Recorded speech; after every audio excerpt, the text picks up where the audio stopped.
Okay, Pittsburgh Power fan. This is Power Chat for Week 9. It will be the Georgia Force versus the Pittsburgh Power at the Consol Energy Center, Pittsburgh, Saturday, 8 o'clock's kickoff.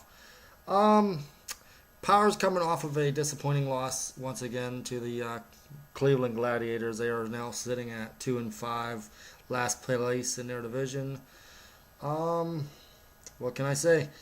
They dropped the ball in the Cleveland game. They jumped out on a 21-7 lead, and it was all downhill from there. First play for Cleveland, Dalton winded back, tried to go deep, was intercepted by defensive back Chris LaFleur of the Pittsburgh Power. He now holds the season single interception record for the Power. He stands at 6 interceptions in 7 games. Pretty damn good. I don't think he's done yet. The score was Pittsburgh 43, Cleveland 58, and that's pretty much it for that game. Key notes, the Pittsburgh Power started another new quarterback. This makes 5 so far in 7 games. They let Brian Randall, from formerly of Virginia Tech and the Indoor Football League Steelhawks, start. He had a pretty decent game. He had 307 yards, 5 touchdowns, but he did throw 2 interceptions. The quarterback he replaced, Derek Cassidy, the quarterback that helped lead the Power back from a 31-point deficit against Orlando, which is the biggest comeback in league history. He only had 370 yards in 2.5 games as a starter. So I guess Randall is the player to go with. Mike Washington came out of his funk. He had a breakout game, 13 receptions, 170 yards, 3 touchdowns, a long touchdown of 31 yards. P.J. Barry had an okay game. He probably won't be named the Iron Man Player of the Week this week. I don't know. I don't know how this game got out of control the way it did. I mean, we were stopped a few times on 4th down, 2 interceptions, a fumble, or 2 fumbles. It was just bad calls all the way around. The officials, I mean, Stevie Wonder could see that was not a fumble by Mike Washington, and he still called it a fumble. So what can you do? So anyways, they're coming off of a loss to Cleveland. Now, the Georgia Force is also coming off of a beatdown by the Arizona Rattlers. I mean, they got manhandled by them. So we'll see how they play. So each team needs a win. They got a beatdown. It was 60-27. It was embarrassing to watch. But they have quarterback issues also.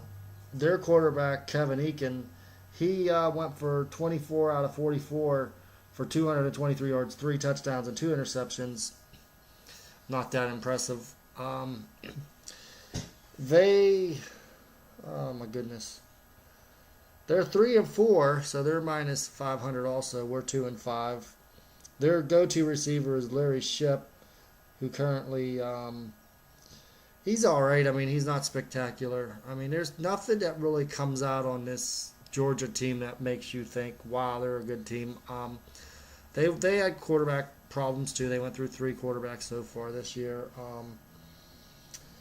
I'm so disappointed in the Power season this year, but you got to remember this is only their 2nd year in the AFL, and it's building blocks, stepping stones. But they should be able to handle the Georgia Force. I mean, they're ranked 2nd in rushing. I think they're ranked like 10th or 13th in passing. They're ranked 15th in pass defense. I mean, Randall should have a big game against them. Our receivers are really talented. I mean, we have Mike Washington, P.J. Barry, Randy Himes, Christian Wise. We just reactivated injured reserve receiver Derek Turner. And we also got, what the hell's his name? Davion Mitchell off of free agency. He's going to be the DB. We also made roster moves. The Power did cut kicker Colin Wagner, DB Jarrett Sanderson. They lifted the suspension on wide receiver Lowell DeWalt, but they released Lowell DeWalt, and he ended up with the Utah Blaze. That didn't take long for him to find a team. That's pretty much it. I mean, the players to watch out for this one. For Georgia, I would say receiver Larry Shipp. Keep an eye on Kevin Eakin, their quarterback. He's been rattled against the Rattlers, you could say. I mean, he doesn't look too good there. Keep an eye on Brian Randall, the power quarterback. See if he has a breakout game this game. Keep an eye on Mike Washington, the receiver.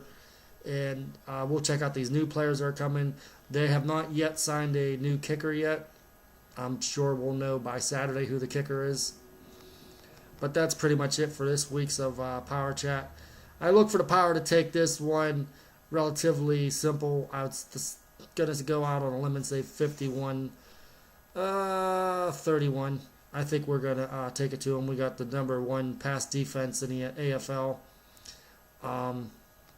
That's pretty much it.